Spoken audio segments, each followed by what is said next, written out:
Olá, olá, pessoal! Cá venho eu, professora Fernanda Manhota, de Política Internacional do Sapiência, para mais este que é o quarto e último episódio da nossa websérie Diplomacia Sem Segredos.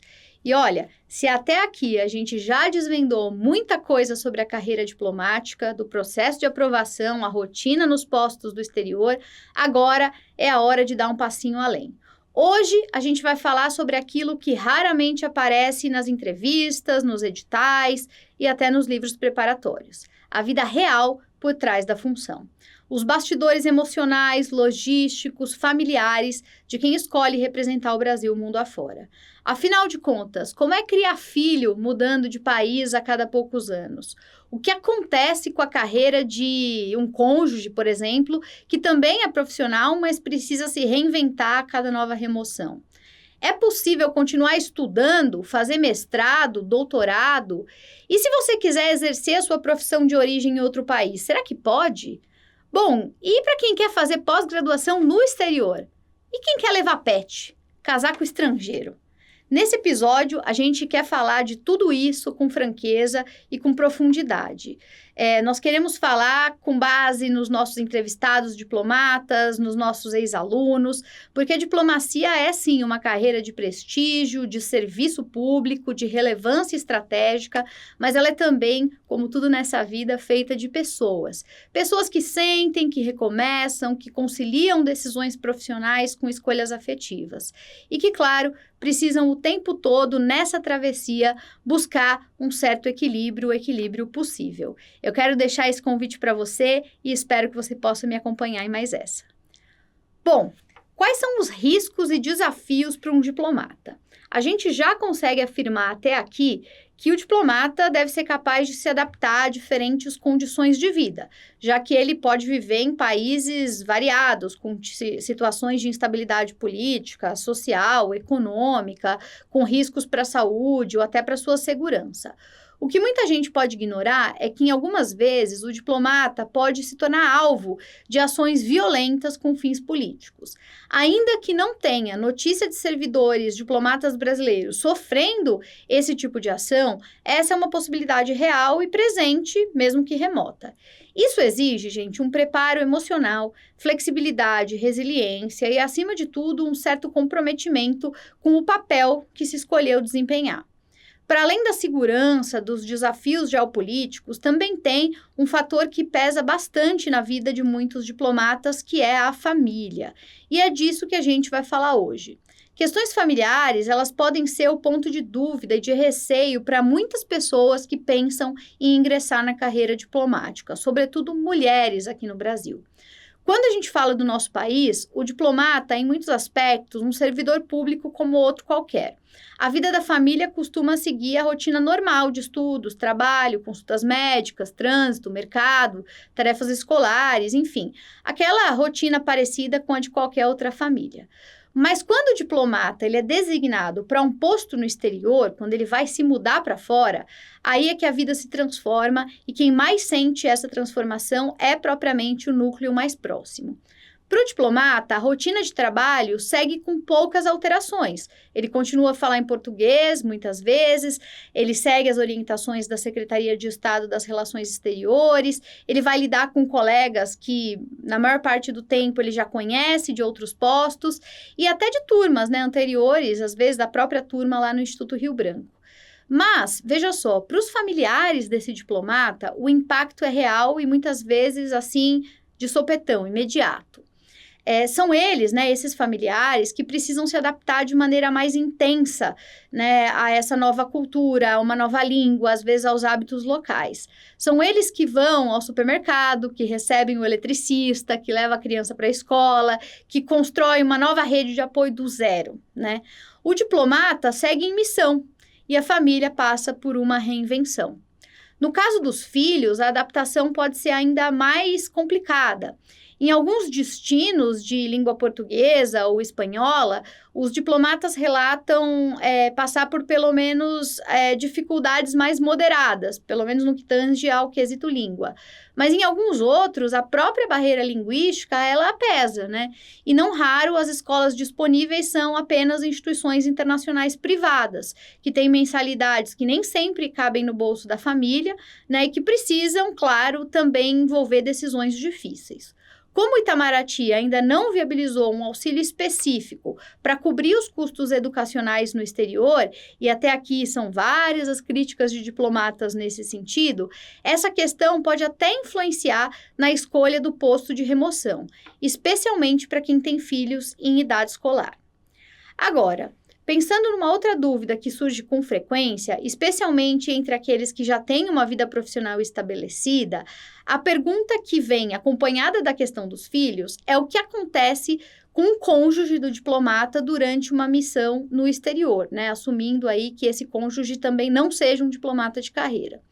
Por muito tempo, essa era uma questão delicada, porque havia uma certa limitação legal em torno disso. Mas em 2021, o Supremo Tribunal Federal decidiu que era inconstitucional impedir que o cônjuge de um diplomata brasileiro exercesse funções profissionais nas representações do Itamaraty no exterior, desde que exista ali um cargo compatível com o exercido por ele no Brasil.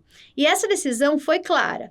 Proibir esse direito violaria o princípio da isonomia e impunha um custo desproporcional, muitas vezes às mulheres, como eu disse, afetando diretamente o equilíbrio nas relações familiares. Eu vou citar aqui para vocês, né, o que foi dito pelo ministro Luiz Fux, que foi o relator desse caso, e ele disse basicamente assim, ó: o Estado não pode impor escolhas trágicas a quem pretende constituir família. E isso, pessoal, para o STF, apareceu como um dever da administração pública compatibilizar os interesses institucionais com a proteção à família, que também é um valor constitucional. Bom, isso não quer dizer que tudo foi resolvido, né? Muito pelo contrário.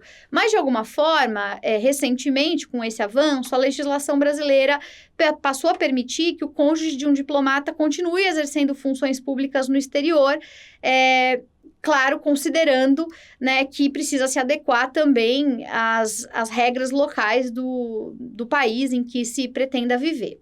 Em alguns lugares, é preciso uma autorização formal ou um acordo com o país de destino. Em outros, o cônjuge pode até ter direito de trabalhar, mas vai encontrar algumas barreiras, como de idioma, barreiras naturais daquele mercado e até, muitas vezes, de reconhecimento ou validação profissional. Ainda assim, é importante lembrar que o cônjuge pode exercer atividades remotas. E isso, desde que o mundo remoto do trabalho se ampliou, abre um leque de possibilidades para profissionais liberais, para autônomos ou aqueles que trabalham no ambiente digital. Eu vou citar aqui para vocês alguns exemplos, né? Psicólogos, designers, redatores, professores, terapeutas, muitos deles conseguem manter a sua atuação mesmo fora do Brasil. E, em alguns casos, né, eles inclusive acabam descobrindo novos caminhos profissionais justamente por causa dessa experiência internacional. Agora, seria desonesto também dizer que tudo são flores. Existem muitas realidades e realidades distintas. Há quem se adapte com mais facilidade, encontre oportunidades e transforme o posto no exterior em um trampolim para a própria carreira, mas também existe quem enfrenta dificuldades, sofre com isolamento e vive na prática rupturas profissionais, especialmente em países que não permitem o trabalho formal do cônjuge ou onde as barreiras linguísticas e legais são mais rígidas, porque é necessário muitas vezes haver um acordo com o país de destino, enfim, como eu mencionei antes, mas é sempre bom frisar.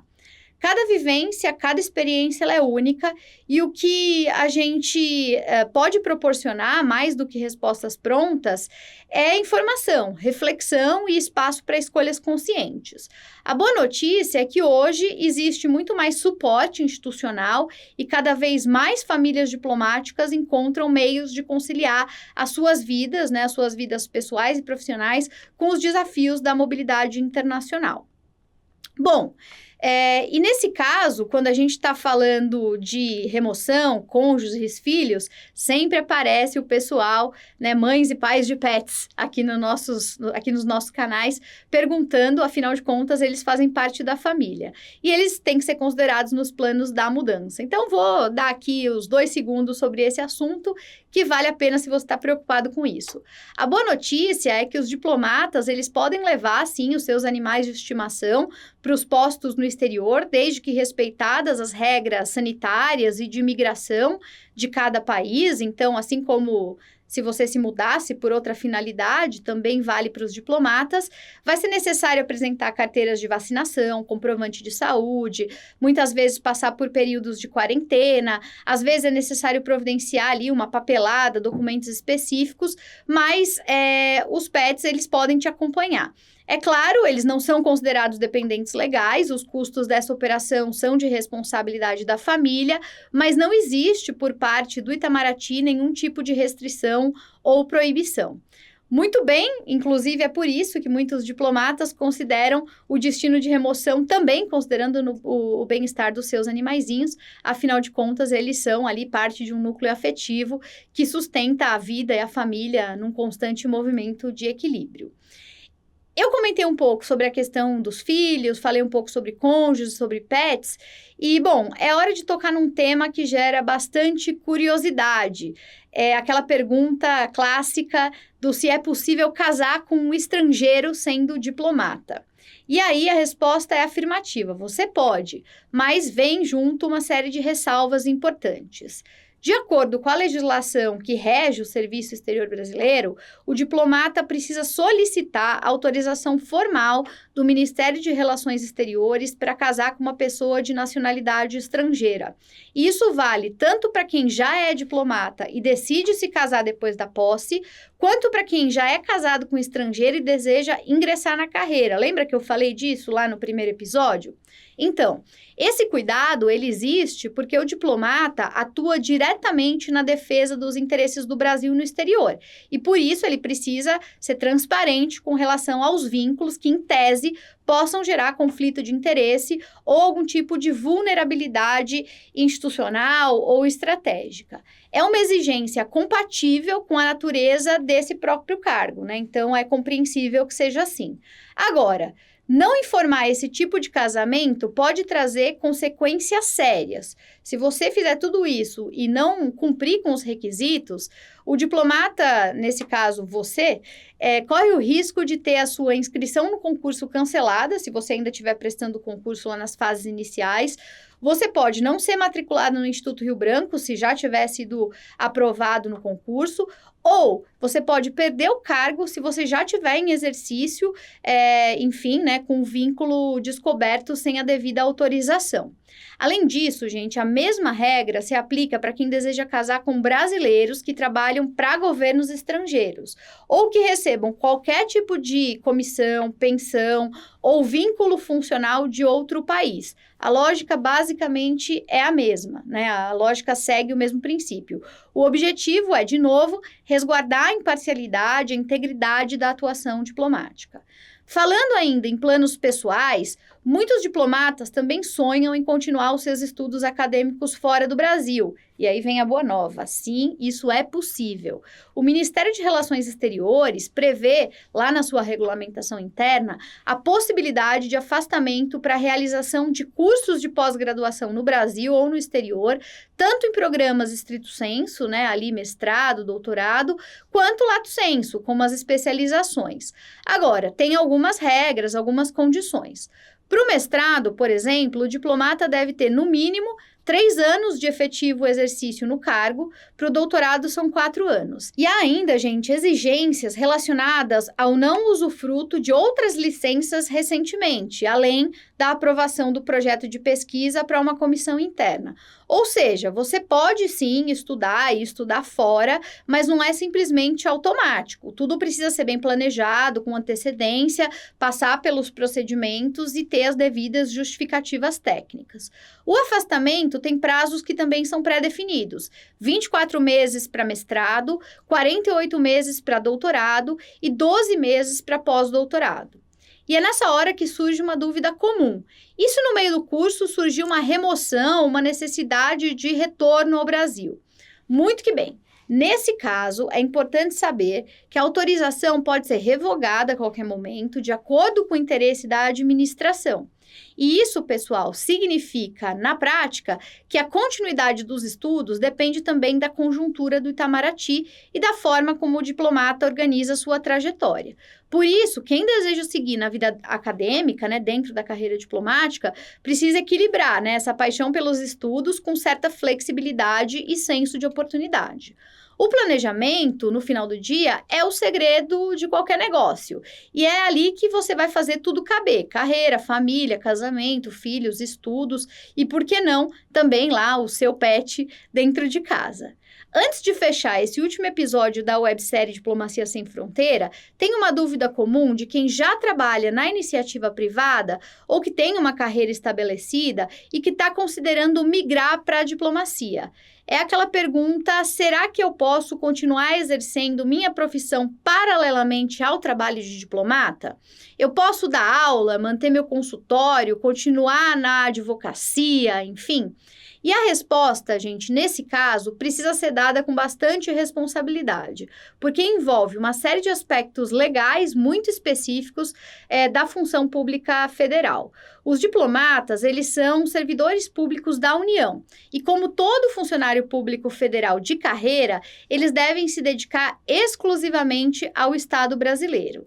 Ou seja, salvo raríssimas exceções previstas em lei, não é permitido exercer outra atividade remunerada na iniciativa privada enquanto se ocupa um cargo de diplomata em exercício. É preciso observar, gente, se essa exclusividade ela está prevista legalmente e se ela estiver e for desrespeitada, pode haver sanções sérias, como abertura de inquérito administrativo e, em alguns casos, dependendo da carreira pública federal, pode envolver até exoneração. Então, assim, quais são as exceções? Existem basicamente duas principais: atividades de magistério, ou seja, dar aula em instituições de ensino, e recebimento de direitos autorais por obras intelectuais de autoria própria, como, por exemplo, livros, artigos, fotografias, criações artísticas. Inclusive, nós temos muitos diplomatas aqui no Sapiência que são professores, e sim, tudo certo, isso é permitido. Agora, existe um tempo para isso? Tudo vai depender da divisão em que você estiver lotado, do seu chefe direto, da sua rotina de trabalho, do posto e da sua própria disposição e das prioridades, né? O tempo quem faz é você, de acordo com as suas circunstâncias. Tem gente que consegue manter aulas pontuais em cursos ou universidades, outros optam por dedicar exclusivamente à função diplomática, especialmente em fases mais exigentes da carreira. E o que é importante ter em mente é entender que a diplomacia é uma carreira intensa, que exige uma entrega significativa, mas que dentro dela também existe espaço para uma produção intelectual, para o ensino, para a contribuição com o debate público, o que, aliás, só fortalece o papel do diplomata como um agente de construção de conhecimento e também de representação e transformação do país. E eu devo dizer, pessoal, mesmo com todos os desafios que a vida fora do país impõe, e, enfim, né, as adversidades, todos os diplomatas com quem eu já conversei, que eu já entrevistei, tanto os mais, digamos assim, sênior, com mais tempo de carreira, quanto os mais novatos, eles sempre respondem com toda a convicção: o saldo dessa carreira é profundamente positivo. Viver no exterior pode ser difícil, mas a experiência de ter vivido, principalmente olhando em retrospectiva, né, e olha, realmente tem história para contar, costuma ser muito enriquecedora. A gente tem aqui no Sapiência uma quantidade enorme de webséries, diálogos, papos, entrevistas, e eu recomendo muito que vocês mergulhem nessas playlists para ir além desse papo que a gente começou aqui. Eu queria dizer que, ao longo desses vídeos, você viu, você sentiu que a diplomacia é uma carreira complexa, é uma carreira de Estado, mas também é mais do que isso, é uma missão pessoal. Ela envolve não só o profissional que passou lá no concurso, no CACD, mas toda a rede de pessoas que estão ao seu redor. Se você chegou até aqui com a gente, eu espero que essa websérie tenha te ajudado a esclarecer algumas dúvidas, mitos, fortalecer ainda mais a sua decisão decisão. Que você possa seguir firme na sua jornada rumo ao Itamaraty. E se você quiser aprofundar ainda mais essa preparação para o CACD, o Sapiência ele estará com você em cada um desses passos. Eu recomendo muito que você acesse o nosso site, conheça os nossos cursos, acompanhe as nossas redes sociais e conte com a equipe daqui do Sapiência para trilhar esse caminho com você. A gente tem muito material de qualidade, material grátis, com conteúdo de primeira linha, com os maiores nomes da diplomacia para te ajudar nessa jornada, que é uma jornada complexa, mas linda e muito recompensadora. Muito obrigada pela sua audiência, por ter partilhado com a gente esse caminho, por ter compartilhado as suas dúvidas. Nós não paramos por aqui, continuamos nas outras redes respondendo suas perguntas. Eu agradeço muito e te espero na nossa próxima websérie. Até muito breve!